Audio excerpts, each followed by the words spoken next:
right, a little bit of a controversy in the Xfinity Series race with Austin Hill, so let's talk about it. Coming up next.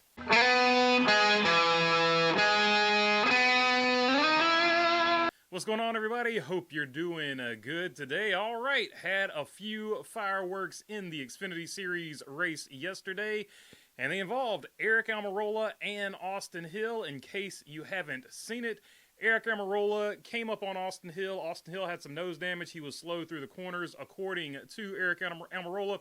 Aric Almirola got him loose, got up underneath of him, and Austin Hill's car got out of control sideways. He saved the car, and what looked like after he had saved the car, then immediately turned left and hooked Aric Almirola. You can see the gloves because he's wearing the white gloves in there. It looks like he turns directly left. Now, we'll get into the ins and outs of it with what everybody said, but that essentially is what happened. So, of course, immediately when that happened, everybody was calling for, the 21 to be parked and a suspension, which would seem well within what would want to happen if that was done intentionally. And I think after seeing the replay, the vast majority of everybody watching it agrees that it was done intentionally. So then the question became, why did NASCAR give him the 5-lap penalty, and will NASCAR suspend him? But before we jump into all that, let's see what everybody said after the fact. This from Zach Sternulio, I hope I said that right, from NASCAR.com. It was definitely intentional, Almirola told the CW. He blocked me 3 times. I finally got him loose in turn 3. He had damage on the nose, so he was really slow in the corners. It was time to go. I mean, we're coming to 9 to go, and the leaders are starting to put a gap on us. It's time to go. I got him loose, and he just turned left and hooked me in the right rear.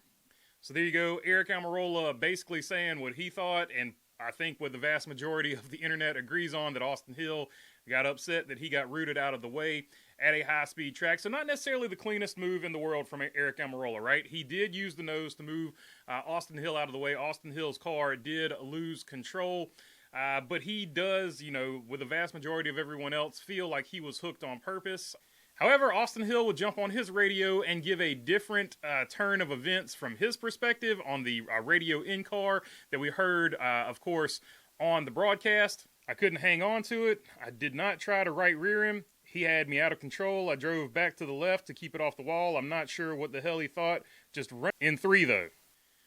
So there you go. Austin Hill, in the moment, said he didn't do it on purpose. However, I think the vast majority of people, when you see the replay, when you see the white gloves turning left, I feel like whether he did it on purpose or not, the way the video plays out, it definitely looks like he did it on purpose. So, it is what it is. Austin Hill is the only person that will ever actually know if it was done on purpose. But, it doesn't look good. We'll put it that way, right? The white gloves are turning, and this is coming from a diehard RCR person. But the reason that this is a big deal is because of the high speed of the track. However, before we get to that and what should happen, what shouldn't happen, let's see what RC had to say about it after the fact as well. This from that same article. When asked if officials should suspend Hill for the contact, Childress answered firmly disagreeing, pointing to a Cup Series incident at Circuit of the Americas in March when Austin Cindric was issued a 50-point penalty and fined $50,000 for intentionally spinning the number 10 Chevrolet driven by Ty Dillon, Childress's grandson. Hell no, Childress told reporters. They didn't do a damn thing to the 2 car, referring to Austin Cindric, when he wrecked Ty, and admitted to it. Drove him in the right rear, wrecked him at COTA. It's who you are. We're a blue-collar team. They give us trouble all the time. They being NASCAR, and to this point, he does bring up an interesting scenario. We have seen right rear hooks where you get a one-race suspension, i.e. Bubba Wallace, i.e. Chase Elliott got one for a right rear, I do believe. And then we have seen right rears where it is a points penalty. Austin Cindric, Austin Dillon at Richmond last season. So taking points away, a race's worth of points, sometimes NASCAR will do that in lieu of actually suspending a driver. And with NASCAR's new rule about missing a race due to suspension and stuff like that, it gets really, really interesting if they take a race away points-wise, or if they sit Austin Hill for the next race. Would he be able to come back? How would that work out points-wise in the Xfinity Series? Now that NASCAR put that new rule into place, essentially the Kyle Larson rule, where he missed the Charlotte race because of the Indianapolis 500. So last year, not this year. But of course, it's just an interesting situation how all this will play out. I do think Austin Hill probably did it on purpose, and the reason this is a big deal is because it is such a high-speed track. This is not necessarily the best place to be given payback.